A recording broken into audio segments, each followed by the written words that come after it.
As the Battle of Ortona raged around them on Christmas Day 1943, the leadership of the Seaforth Highlanders of Canada decided to give their troops a break from the fighting one company at a time, with each company being given 2 hours for dinner.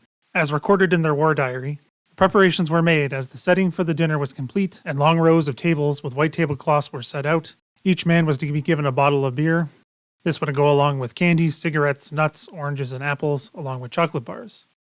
The menu was as follows: soup, pork with applesauce, cauliflower, mixed vegetables, mashed potatoes, gravy, Christmas pudding, and mince pie. Despite the ongoing fighting, the war diary captured how special this day was. Christmas Day was no less quiet than the preceding ones, but is one that this regiment will never forget. Pipe Major Essen played his pipe several times throughout the meals. During the dinner, the signal officer, Lieutenant W. Glidersleeve, played the church organ, and, with the aid of an improvised choir organized by the Padre, carols rang out throughout the church.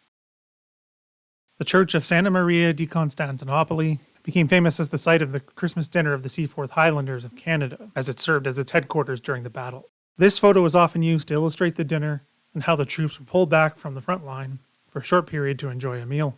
As we can see in the photo here, the details don't quite line up with what we were told in the standard narrative of the Christmas dinner. There's no white tablecloths. They're not in long rows, but obviously in a square. And an earlier mention in the war diary of fine china is nowhere to be seen. The photo was presented as the Seaforths having Christmas dinner inside the church. Problem is, this photo is clearly taken outside. So this raises questions of, is this an actual photo of the dinner at the church during the Battle of Ortona? I've been able to find two interpretations of where the photo was taken. Both rely on the same set of evidence to come to their conclusions. However, the conclusions are vastly different. First comes from December 2013, written by Karen Storwick, founder and director of the Mural Project at the Military Museums in Calgary. She uses the recollections of Ernie Bagstad, a Seaforth veteran, to set the stage for her investigation into the photo. She wrote, "If this was not the Seaforths regimental dinner, why was Ernie's account of dinner that day so consistent with the iconic photograph? When the photograph is enlarged, Ernie's face is clearly smiling at the camera. Why was the photo not in sync with the documented report and collective memory of the Seaforth Highlanders dinner? If the so-called Christmas dinner photograph was not actually taken at the Seaforth Christmas dinner, when and where was it taken?" She also noted that, "I was told by fellow historian Ken McLeod that Seaforth Acting Company Sergeant Major Jacques Gibson, also Dog Company, had always claimed that he looked up during dinner and someone took a photo. You can see Jacques at the top left corner of the table." During her trip to Ortona, she visited the church to find the location of the photo and to understand the context of it. She was given a tour of the church by the director of the school next door. She explained that during the war, the courtyard was surrounded by taller buildings that sheltered it from any incoming fire from the north. To the south, adjacent to the sea, the church was protected by an old fortress wall that no longer exists. In 1960, the oratory was converted into a children's playground for the students at the school. The wall was torn down to create more space. That's the explanation given as to why they could sit outside during the battle and be safe from enemy fire. She also claims that the cracks in the concrete appeared to be in the same place relative to the trees in the photo. In the article, Storwick noted her skepticism about the story without more proof. She looked for photos and original architectural plans of the church and the area around it, but couldn't find anything. It was not until she saw the footage from the documentary titled Ortona Bloody Christmas, an Italian documentary about the battle, that she was convinced the location of the photo was the church. Benjamin Moogk, who has done extensive work on the Canadian Film and Photo Unit, also used the footage of the dinner to argue his point that the photo was not taken at Ortona at the Church of Santa Maria di Constantinopoli. He notes the footage he saw came from the National Film Board documentary Canada at War, Road to Ortona from 1962. He argues that the photo and footage were taken in the town of Marina San Vito, some 5.5 kilometers south of Ortona. Notes, the famous photo in question is found in Terry Rowe's Roll 71. That roll has 9 negatives in a square format on 120 film frames, 28,029 to 28,037, that record the same Christmas dinner in 1943. He states that Rowe took photos of the church in Ortona on the 21st and 22nd of December, not the 25th. He believes the famous photo and footage were taken at the Trattoria d'Adriatica in San Vito. He uses the shots of the dinner from the footage to discuss the details of a patio and the balustrade seen in the other photos of the series. The location no longer looks the same as it did in 1943 due to highway construction.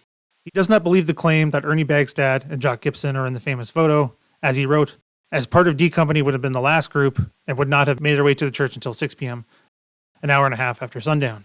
Without sunlight, cinematographic technology of the era required artificial lights.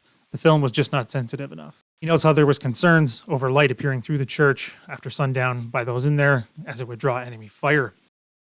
Moogk notes that the power of suggestion may have been at play here. If you show someone a picture of them smiling at a birthday party, then most will recall that birthday is a happy one. Show a picture of a Christmas dinner in Marina di San Vito to veterans while recounting their Christmas dinner in Ortona, and that picture will become their memory.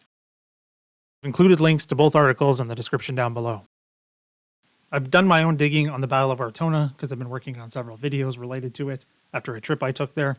And I've also done digging on this photo itself, as it was going to be part of another video, but I decided to expand it and make it its own. I'm not saying one or the other of these articles is the correct answer per se, but I'm going to give some insight of things I've looked at. The proof sheet may have a clue to why there is some confusion over the location of the photo. Proof sheet is labeled 25 December 43, Canadians in Italy, Christmas at San Vito Marina. Often in documents and other photos of the battle, Ortona and San Vito are put together, despite being two different locations. I'm not entirely sure why this is the case, but I've seen it in multiple places. So I think it's created a confusion about which area is which, leading to questions of which photo belongs to which area. This fascinating photo creates more questions, I think, than answers as to the location of the famous photo. This is a photo of the church taken in February 1944 from an aircraft flying overhead, so not much would have changed from the battle at all.